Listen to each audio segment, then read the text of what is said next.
নমস্কার বন্ধুরা, বং ফুটবলারে এখানে আপনারা সমস্ত রকমের খেলার আপডেট পেয়ে যাবেন। চ্যানেলে যারা নতুন, চ্যানেলটিকে লাইক, কমেন্ট, সাবস্ক্রাইব করে দেবেন। গতকাল ইউরো কাপের প্রথম ম্যাচে মুখোমুখি হয়েছিল জর্জিয়া বনাম চেক রিপাবলিক। যে ম্যাচটি হয়েছিল ভারতীয় সময় সন্ধ্যে 6:30 থেকে। হাফ টাইমের মাথায় অ্যাডেড মিনিটের জর্জিয়া পেনাল্টি থেকে গোল করে এগিয়ে যায়। দ্বিতীয়ার্ধে খেলা শুরুর পর চেক রিপাবলিক 59 মিনিটের মাথায় একটি গোল করেন এবং সমতায় আনে। দুই দল অ্যাটাক করলেও আর গোলের দেখা মেলে না, ম্যাচটি ড্র হয়।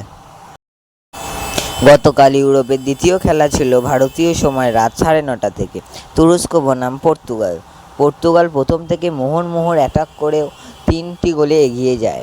ফার্স্ট হাফের আগে প্রকৃত টিম গেমের পরিচয় দেখিয়ে ইউরো কাপের নকআউট স্টেজে পৌঁছে গেল পর্তুগাল।